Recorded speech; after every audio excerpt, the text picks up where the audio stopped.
নমস্কার বন্ধুরা, ভদ্রসা study centre চ্যানেলে তোমাদের স্বাগতম। তোমাদের জন্য দারুণ সুখবর। আবার নতুন বিজ্ঞপ্তি জারি হয়েছে ইস্টার্ন রেলওয়ের তরফ থেকে, যেখানে ৩,১১৫টি শূন্যপদে তোমাদের নিয়োগ করা হচ্ছে। এখানে যোগ্যতা তোমাদের মাধ্যমিক পাশের ক্যান্ডিডেট প্রত্যেকে আবেদন করতে পারবে। মেল ফিমেল বোথ ক্যান্ডিডেটই আবেদন করতে পারবে। বিভিন্ন যেসব ওয়ার্কশপ আছে, যেমন কাঁচরাপাড়ায় ওয়ার্কশপ বলো, তারপরে হাওড়া বলো, তারপরে তোমাদের লিলুয়া ওয়ার্কশপ বলো, এইসব বিভিন্ন ওয়ার্কশপে তোমাদের পোস্টিং হচ্ছে। এখানে এই নিয়োগের জন্য বিজ্ঞপ্তি জারি হয়েছে। এই ভিডিওর মাধ্যমে সম্পূর্ণ ডিটেলস ইনফরমেশন তো দেবই, তার সাথে সাথে তোমাদের কিভাবে আবেদন করতে হবে, কী কী ক্রাইটেরিয়া, সম্পূর্ণ ডিটেলস ইনফরমেশন থাকবে এই ভিডিওতে। তোমাদের এরকমই গুরুত্বপূর্ণ আপডেটগুলো আমি প্রতিদিন প্রোভাইড করে থাকি। আর এরকমই যদি গুরুত্বপূর্ণ লেটেস্ট আপডেট পেতে চাও, তাহলে অবশ্যই বলবো চ্যানেলটাকে সাবস্ক্রাইব করে এখনই বেল আইকনটাকে অল করে নাও। তো চলো মূল পিডিএফে চলে যাচ্ছি। তো দেখতে পাচ্ছ আমি পিডিএফটা ওপেন করে নিয়েছি। ইস্টার্ন রেলওয়ের তরফ থেকে জাস্ট কিছুক্ষণ আগেই এই নোটিফিকেশনটা প্রকাশিত হয়েছে। রেলওয়ে রিক্রুটমেন্ট সেল, দেখতেই পাচ্ছ, সিআর অ্যাভিনিউ, কলকাতা, 7,12,000। ঠিক আছে, এবং এখানে টোটাল শূন্যপদ হচ্ছে ৩,১১৫টি শূন্যপদে নিয়োগ করা হচ্ছে। ওকে, তো এখানে দেখো তোমাদের বিভিন্ন তোমাদের ফরম্যাটগুলো দেওয়া আছে। এই ফরম্যাটগুলো কিসের জন্য প্রয়োজন?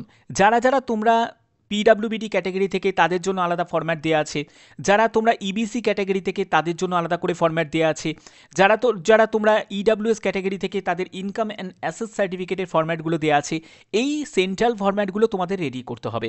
এখানে দেখো অ্যানেক্সার 1, 4, 2 করে তোমাদের সব কিছু কিন্তু ডিটেলসটা তোমাদের দেওয়া আছে। এখানে দেখো ডিসেবিলিটি সার্টিফিকেটের ফরম্যাট দেওয়া আছে।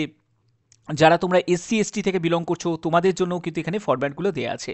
অবশ্যই এই ফরম্যাটগুলো ভালো করে একবার দেখবে এবং এটাকে তোমাদের ফিল আপ করতে হবে। ফিল আপ করে তোমাদের সঙ্গে নিয়ে যেতে হবে। কোথায় নিয়ে যাবে? যখন তোমাদের ডকুমেন্ট ভেরিফিকেশন হবে তখন তোমাদের প্রয়োজন হবে। এখানে বলে রাখি, কোনো রকম রিটিন এক্সাম হবে না, কোনো ইন্টারভিউ তো নেই। তোমাদের সরাসরি কী হবে, যোগ্য প্রার্থীদের মেরিট প্রিপেয়ার্ড হবে এবং মেরিট প্রিপেয়ার্ড হওয়ার পরে তাদেরকে ডিভির জন্য ডাকা হবে, মানে ডকুমেন্ট ভেরিফিকেশনের জন্য ডাকা হবে। ওকে, এখানে দেখো তোমাদের আর কি কি বলা হচ্ছে, আমি সম্পূর্ণ ডিটেলসটা তোমাদের কাছে এই ভিডিওর মাধ্যমে তুলে ধরবো। তার আগে তোমাদের বলে দিই যে কি কি কারণের জন্য তোমাদের এই আবেদন রিজেক্ট হতে পারে, এটা কিন্তু জানাটা খুব দরকার। এর মধ্যে যে কোনো একটি কারণ যদি থাকে তাহলে অবশ্যই তোমাদের এই জায়গাটায় সতর্ক হতে হবে এবং আবেদন করার আগে এটাকে ভালো করে মাথায় রাখতে হবে যে এই ভুলভ্রান্তি করা যাবে না। প্রথম, সেটা হলো সিগনেচার, সেটা ব্লক লেটারে করা যাবে না।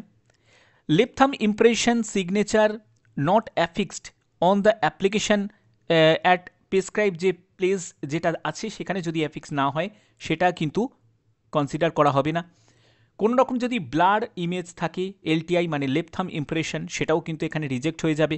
কাস্ট সার্টিফিকেট এবং আদার্স সার্টিফিকেট যদি আপলোড না করো তাহলেও কিন্তু সেটা রিজেক্ট হয়ে যাবে। আবেদন মূল্য যদি জমা না দাও তাহলেও সেটা রিজেক্ট হয়ে যাবে। এখানে আবেদন মূল্যের ক্ষেত্রে বলে রাখি, তুমি যদি ফিমেল ক্যান্ডিডেট হয়ে থাকো তোমার কোনো আবেদন মূল্য লাগছে না, এসসি এসটিতেও লাগবে না, পিডাব্লিউবিডি ক্যাটাগরিদের লাগবে না। শুধু জেনারেল প্রার্থী, যারা ওবিসি প্রার্থী, ইডাব্লিউএস প্রার্থী যারা আছো তাদের শুধুমাত্র 100 টাকা আবেদন মূল্য লাগছে। ঠিক আছে, এবং তুমি যদি একাধিকবার যদি আবেদন করো, ঠিক আছে, একজন ক্যান্ডিডেট সে যদি একাধিকবার আবেদন করে তাহলে কিন্তু আবেদন তোমাদের রিজেক্ট হয়ে যাবে। এবং তোমাকে বলা হচ্ছে যে যাবতীয় যা যা ইনফরমেশনের জন্য তোমরা অবশ্যই অনলাইন যে মোড আছে সেই মোডেই তোমাদের আবেদন করতে হবে। ওকে, এগুলো সবই তোমাদের এখানে ক্লিয়ার করা আছে। এবার ডকুমেন্টস যেগুলো যেগুলো আপলোড করতে হবে সেগুলো ফটো, সিগনেচার, তোমার এডুকেশন কোয়ালিফিকেশন, সেগুলো তোমাদের প্রয়োজন। আবেদন করার জন্য অফিসিয়াল সাইটে তোমরা ভিজিট করবে, সেখানে তোমাদের অনলাইনে তোমরা দেখতে পাচ্ছ এই যে লিঙ্ক তোমাদের সেটা অ্যাক্টিভ হয়ে গেছে, তোমরা সেখানে ডাইরেক্ট ভিজিট করে তোমরা আবেদন করবে।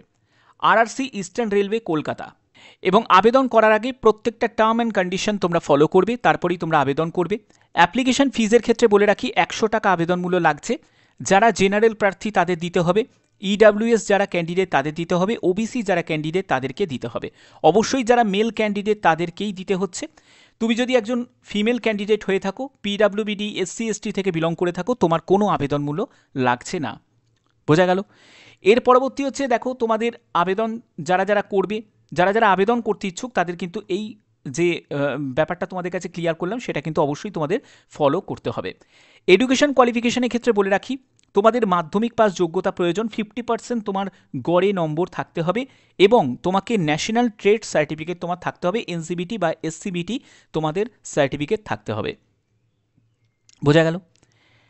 মেডিকেলিভাবে ফিটনেস যেটা তোমাদের টেস্ট সেটা কিন্তু তোমাদের হবে, কারণ তোমরা জানো যে অ্যাপ্রেন্টিসশিপ বা যে কোনো ক্ষেত্রে তোমাদের রেলের ক্ষেত্রে মেডিকেল টেস্ট কিন্তু হয়, তো সেই মেডিকেল তোমাদের টেস্ট কিন্তু নেওয়া হবে।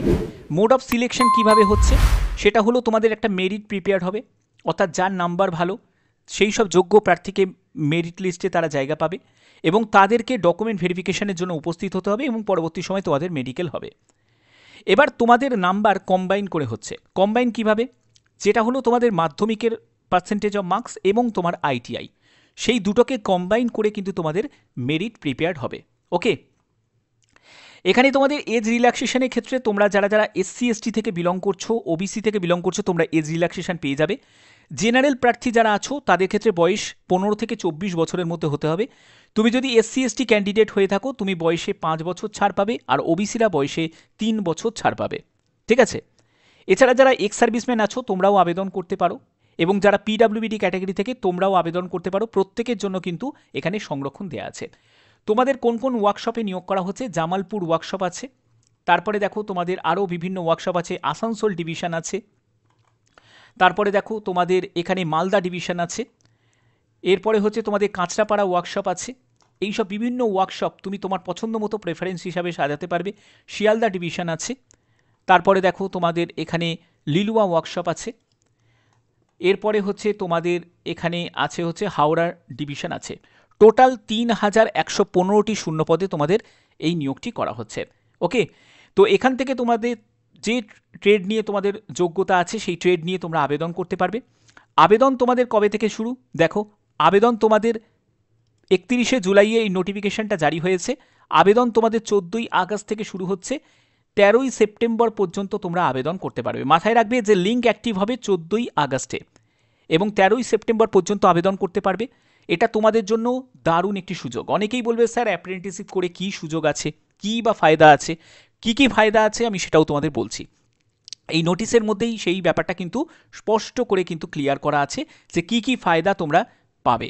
দেখো, এখানে তোমরা কী কী ফায়দা পাবে সেইগুলো কিন্তু এখানে ক্লিয়ার করা আছে, আমি সেইগুলো তোমাদের কাছে বলছি। দেখো, তোমাদের ফায়দার জায়গাটা এই জায়গাটা ক্লিয়ার করা আছে।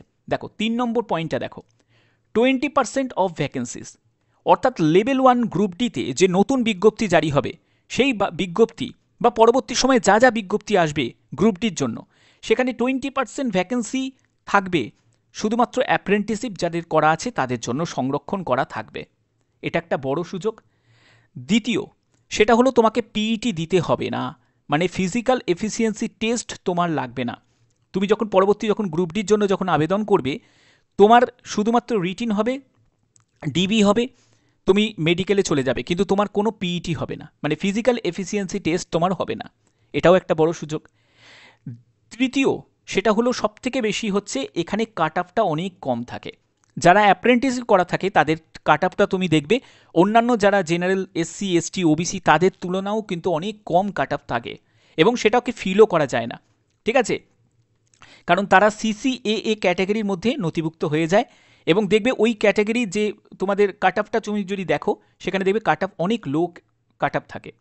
তো এইগুলো কিন্তু সুযোগ সুবিধা আছে, যদি একবার কষ্ট করে অ্যাপ্রেন্টিসশিপ যদি করতে পারো অনেক ভালো তোমরা কিন্তু বেনিফিট পাবে। এবার দেখো, তোমাদের এখানে বেতন তো কিছু নাই, কারণ যেহেতু এটা একটা ট্রেনিং, তো এই ট্রেনিং চলাকালীন তোমরা যেটা পাবে সেটাকে বলে স্টাইপেন্ড পাবে। এবার স্টাইপেন্ডও যেহেতু একটা সেন্ট্রাল গভর্নমেন্টের একটা রেলের মতো জায়গায় তুমি ট্রেনিংটা নিচ্ছ, তো স্টাইপেন্ড মোটামুটি ভালোই থাকবে। ওকে, এবং অবশ্যই তোমাদের বলবো যারা যারা আবেদন করবে তাদের প্রত্যেকটা ইনফরমেশান আমি এই জায়গার মধ্যে ক্লিয়ার করে দিলাম, প্রত্যেকটা স্টেপ বাই স্টেপ তোমাদের ব্যাপারটা ক্লিয়ার করে দিলাম। এবং তোমাদের বলে রাখি লিঙ্ক কিন্তু অ্যাক্টিভ হবে, লিঙ্ক অ্যাক্টিভ কিন্তু হবে 14ই আগস্ট থেকে। মাথায় রাখবে 14ই আগস্ট থেকে তোমাদের লিঙ্ক অ্যাক্টিভ হবে।